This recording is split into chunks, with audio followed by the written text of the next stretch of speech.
নমস্কাৰ এটা নতুন ভিডিঅ'ত আপোনালোক সকলোকে স্বাগতম জনাইছো আজিৰ বিষয়টো অলপ বেলেগ দৈনিক মোৰ ইনবক্সত মেছেজ আহি থাকে কমেন্টতো আহি থাকে এই বিষয়টোৰ ওপৰত আৰু বহুতে মোক লগ কৰাৰ কাৰণে চেষ্টা কৰি থাকে এই বিষয়টোৰ ওপৰত বিষয়টো হ'ল পুৰুষৰ নপুংসকতা আজিৰ দিনত বৰ্তমান এই বস্তুটো এই বেমাৰটো বহুত বাঢ়ি গৈছে নপুংসকতা বুলিলে কেৱল সন্তানহীনতাই নহয় তাৰে লগত আৰু বহুত বিষয়বস্তু জড়িত হৈ থাকে তো এনেকুৱা কিছুমান প্ৰশ্ন আহি থাকে যি মই সামাজিকভাৱে বিশ্লেষণ কৰাত অলপ অসুবিধা হয় সেইকাৰণে এটা সৰু ভিডিঅ' বনাই দিলোঁ পুৰুষৰ নপুংসকতাৰ লগতে যিবিলাক সমস্যা আছে যাক আমি গুপ্তৰোগ বুলি কওঁ প্ৰায়বিলাক সমস্যা এইটো ভিডিঅ'ত সমাধান পাই যাব আৰু যদি নাপায় তেনেহ'লে মোক কমেণ্ট বক্সত প্ৰশ্ন কৰিব পাৰিব মই পিছত সময় পালে ৰিপ্লাই দিয়াৰ কাৰণে চেষ্টা কৰিম এতিয়া নপুংসকতা আজিকালি প্ৰায় মানে 3 জনৰ ভিতৰত 2জন মতা মানুহৰ পুৰুষৰে এইটো সমস্যা সন্তানহীনতা নপুংসকতা ক্ৰমাৎ বাঢ়ি গৈ আছে দৈনিক লছ স্পাৰ্ম কাউণ্ট বুলি কয় বা কিবা ইৰেক্টিকেল প্ৰব্লেম হওক এইবিলাকক আমি নপুংসকতাৰ ভিতৰত ধৰিব পাৰোঁ আটাইতকৈ বেছি বৰ্তমান স্পাৰ্ম কাউণ্ট নীল বা ল হৈ যোৱাটো একদম কমি যোৱাটো বা নীল হৈ যায় যাৰ কাৰণে সন্তান জন্ম দিব সক্ষম নহয় স্পাৰ্ম কাউণ্ট যিসকলৰ ল' আছে একদম কম আছে তেওঁলোকৰ কাৰণে একদম কম খৰচত ভাল ঔষধ মই দুটা কৰিছোঁ এটা হ'ল লং তেল কি কৰিব লাগে ৰাতি খোৱাৰ সময়ত 2-3 টোপাল আধা কাপ পানীত মিক্স কৰি খাব পাৰে পিয়ৰ লং তেল লাগিব যেটো একদম পিয়ৰ হয় বজাৰত বহুত কোম্পানীৰ আছে কিন্তু ভালটো চাই ল'ব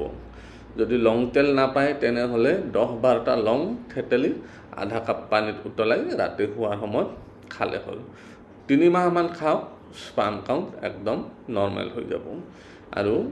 বাকিও যদি কিবা সমস্যা আছে তাৰে লগত সমাধান হৈ যাব তাৰপিছত আৰু এটা যিসকলৰ স্পাৰ্ম কাউণ্ট নীল হয় তেওঁলোকৰ কাৰণে আৰু এটা কম দামী ঔষধ একদম এফেক্টিভ ঔষধ হ'ল চূণৰ পানী কেনেদৰে খাব লাগে চূণ 10 টকাৰ চূণ আনি এটা কাঁচৰ বটলত পানীত গুলি থৈ দিব লাগে তাৰে পৰা 24 ঘণ্টা যোৱাৰ পিছত অলপমান লৰাই লৈ আধা চামুচ দাইলৰ বাটিত মিহলি কৰি দৈনিক দুপৰীয়া বা ৰাতিপুৱা ভাতৰ লগত খাব পাৰে তেনেকৈ 3 মাহমান খালে স্পাৰ্ম কাউণ্ট নৰ্মেল হৈ যায় তাৰে পিছত আৰু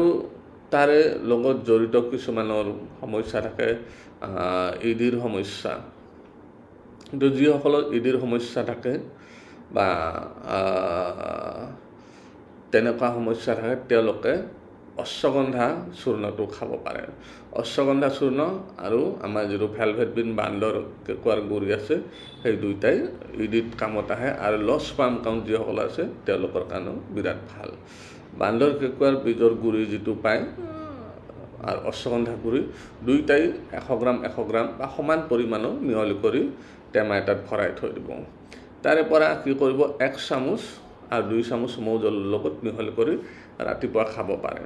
এইদৰে 3-4 মাহ খালে যিসকলৰ ইডিৰ সমস্যা আছে বা বয়স যেতিয়া 35 বছৰ 40 বছৰ হয় তেওঁলোকে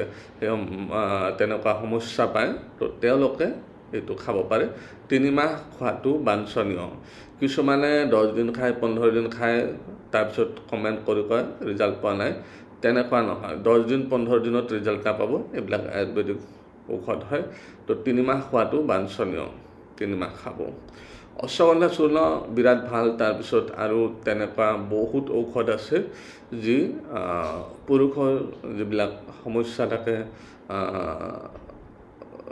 যিবিলাক মানে শীঘ্ৰপতন বুলি কয় ল' sperm count ED erectile dysfunction এইবিলাকৰ সমস্যাবিলাকৰ কাৰণে এইবিলাক অশ্বগন্ধা হেলভেট বিন পাউডাৰ তাৰপিছত আপোনাৰ লং তেল এইবিলাক খালে সমস্যাবিলাক সমাধান হয় আৰু সেইকাৰণে এইবিলাক কাৰণত যদি তেনেকুৱা সন্তানহীনতাৰ প্ৰব্লেম হৈ আছে তো তেতিয়াও সমাধান হৈ যায় যদি কিবা প্ৰশ্ন আছে এই বিষয়ত আপোনালোকে কমেণ্ট কৰি সুধিব পাৰে মই ভিডিঅ' বনাই ৰিপ্লাই দি দিম ধন্যবাদ